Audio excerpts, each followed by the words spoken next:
Hey there, I am back with another Free the Pip Friday where we open up some of the rarest decks around. And today we're going to be looking at Liturgy Bronze from Half Moon playing cards. Now, Half Moon is also known today as Oath playing cards. They're both the work of legendary designer Lotrek. Now, Lotrek is known for his intricate designs, amazing print work, and stunning attention to detail in every aspect of his decks. And it's that attention to detail that led to a little bit of a bumpy ride in getting the Liturgy Bronze decks printed. See, technically, these are actually reprint decks in a sense. Now, they're not reprints as in second versions, but the original version of the deck was actually misprinted. So the cards within were slightly misaligned, and Lotrek couldn't deal with that imperfection. And so he completely scrapped those and reprinted with the decks that you see here. So these are the perfect editions, so to speak. Now, that said, you can still get those error decks. They're actually called the Black Bronze deck. So if you see those are also original decks, but they're the error decks. These are that perfected version. Now, that said, there's two different versions. You have red and green. We're going to look at both of them, but let's start off with the red. Now, liturgy is all about Byzantine art, the Eastern Roman Empire, and where the Orthodox Church was. They have a rich history of religious inspired artwork. I don't think this deck is meant to be super overtly religious, but because of the theme that he's working with, you're going to see a lot of religious symbols throughout the deck. The tuck case is done on this beautiful textured matte cardstock. Kind of has a linen feel to it overall. Beautiful soft feel to it, and that embossing just creates a really beautiful organic pattern. In the gold foil on the front with the embossing, you have Liturgy Bronze and then metallic stock at the bottom. We'll see what that is in a second. And then just a single simple tile here in the middle, done in gold and white foil with the Byzantine cross in the middle. The Byzantine cross you'll often see with that little flared and really distinctive and bold look to it. And then against that tile, just a great, simple and clean look. On the sides, Byzantine playing cards on one side, limited edition on the other. And you can see at the bottom just how limited. There are only 300 of these decks printed. They're hand numbered, so I have number 10 of 300, and hand signed. You can see it's signed there by Lotrek. These are printed in Greece for Half Moon playing cards. And this deck goes back to 2016. The top here, very simple and just has that gold and white emblem on the top. The back is going to be a completely gold version of the back design of the cards, all done in foil, brilliant shiny foil. You'll see more color on the actual back design, but this kind of fits with that clean look of the tuck case overall. And as you open up the inner flap, nothing printed on the inner flaps, but the interior of the tuck case gets its own foiling pattern. Really intricate details all the way through, these little circular emblems with kind of a cross shape in the middle, and that pattern extends all the way down the tuck case. Really ornate and beautiful interior there. So there's your tuck case, but now let's get into the cards, and we'll start with the back design. Now, first off, you're going to see that brilliant bronze color in the back, almost looks gold. That bronze is the actual stock of the card, so that's not ink that's laid on top of the cards. In fact, the entire stock is bronze paper, and you can see it on both sides of the card. That's where the metallic stock comes in, and it's a really cool, kind of has that pearlescent shimmering effect on the paper itself. Really unique paper. Now, interestingly, I mentioned the mishap that happened with the original version of the deck, and I also mentioned the original one that was misprinted is now called the Black Bronze deck, and that's because it was originally a different paper stock, very similar to this, but it was actually black on one side and then bronze on the other, so it was going to have two-tone paper. Now, that said, after the mishap, he wasn't actually able to get enough paper for the reprint, so for the reprint he used a pure bronze stock. For me, I kind of prefer when the face and the back of the cards match on the edge color. Not that I'm using these for magic or anything, but I think it just makes a nicer look overall. So for me, I kind of appreciate that that's where he ended up. Now, the card itself, the design on here is done in a beautiful printing technique Lotrek is the only one I've really seen that does this, but it's a super bold printing technique that almost looks like the details are painted on top of the card. They really pop up and kind of maintain that super bold color scheme even against the darker cardstock. You have that cross design in the center, and then lots of vine work and flourishes all the way around to give it a really ornate feel. On the sides, you have the little wave pattern with the borders, and then finishes out with that bronze poker border. Really nice back design of the cards, fairly simple and clean and classic feeling, but at the same time, custom and upscale. All right, now turning to the extra cards. You get a pair of jokers, and of course we're gonna go back to the religious symbology here with the angel on the two jokers. The first one's red angel, again done in that beautiful looking, almost painted on feel with multiple colors. You have that red sash there, and then the white ink, as well as a little bit of that darker bronze. Really cool look to it overall, and I love that the entire stock here is bronze. It really shows up on these jokers. You get the Joker in the corners along with the Oath playing card, or the Half Moon playing card logo. Second Joker, same basic design, this time with a green sash.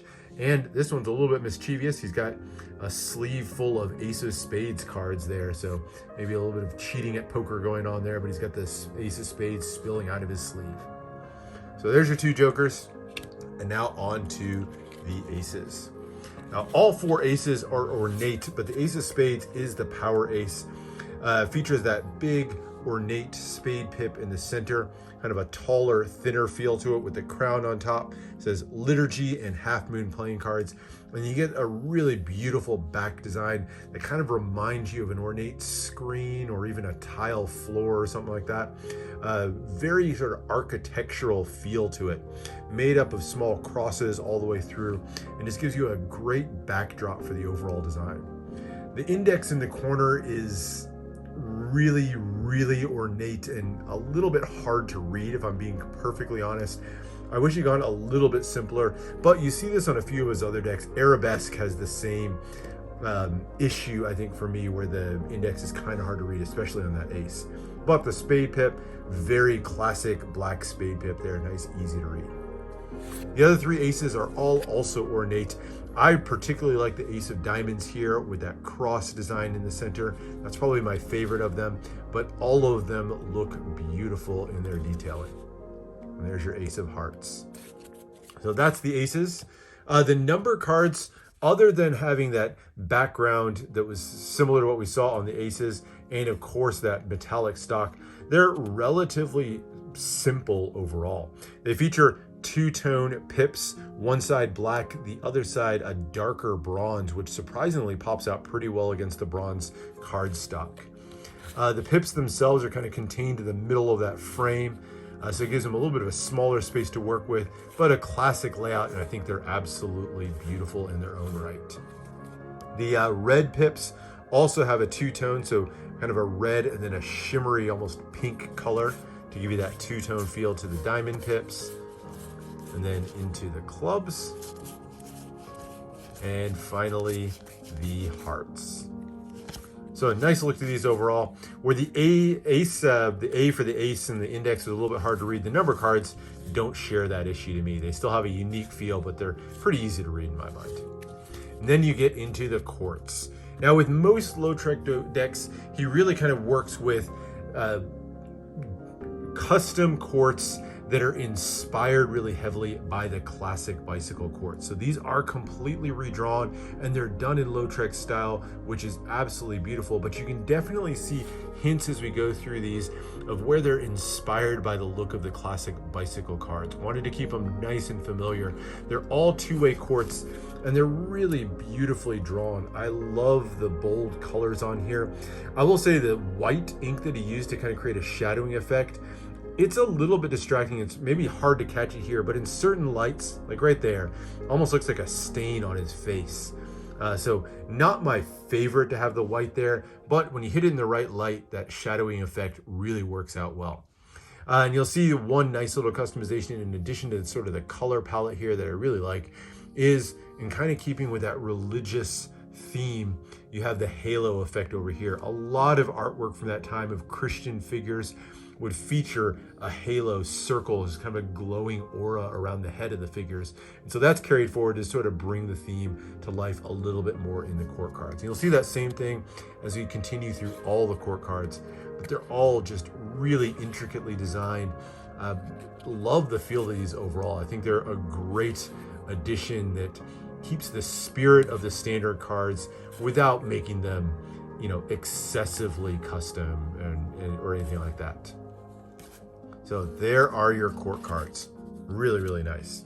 Now, before we talk about a little bit more about stock and handling, let's take a quick look at the green deck just as a compare and contrast.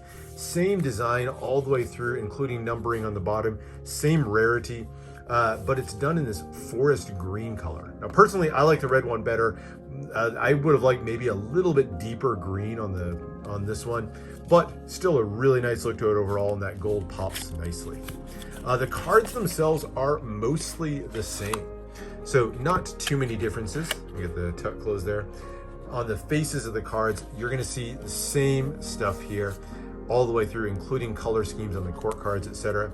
The main difference is going to be on the back design, and it's a pretty subtle difference. It's really just a color swap. So where we had red to go with that black on the red deck, we have green on the green deck. So other than that color swap, not too much of a difference here. And again, I'm going to side with the red one. I think they both look great, but I'm pretty partial to red decks overall. So not too many differences on these. Now, as far as stock and handling on these, it's really interesting. So first thing I'll say is I love that it's a bronze stock instead of ink applied here. What you get out of that is you get kind of a shimmering effect even on the edges of the cards, whereas usually you'll see a lot of the white coming through with cards here. This one kind of gives you a solid feel to it all the way around with a kind of a darker glimmer there. That said, the cards kind of feel, it's hard to describe, but because of the finish that he uses a relatively smooth finish, and they almost feel like plastic cards. That's how smooth they are. In fact, I had to kind of double check to make sure they weren't. That's how close they feel to them. That's not uncommon with a lot of Lotrek decks, and as a result, they don't handle particularly well either, at least for fans. They cut definitely smoothly enough, and you can riffle through them certainly smoothly enough to use these for gameplay or anything like that. So you're not going to have issues on that front. But as far as like smoothness and slipperiness of these, they just have so different of a feel compared to like a bicycle deck or a Cardamundi deck. So if you're expecting something like that, you're going to be in for a little bit of a surprise in this. But really, with Lotrek decks, it's not about the handling. Very few people are using this for cardistry or frankly even for gameplay. These are all about the art. And on that front, like with most of his decks, I think Lotrek really knocked it out of the park on these. Beautiful, classically inspired deck that brings the theme in a way that's still respectful to the original spirit of the classic deck of cards. I think he really did a great job with these decks. All right, that's the look at Liturgy Bronze, our next episode in the Free the Pip Friday series. Hope you enjoyed this look. Make sure to subscribe for more deck reviews and unboxings. Let me know what else it is that you want to see, and I'll see you for the next one.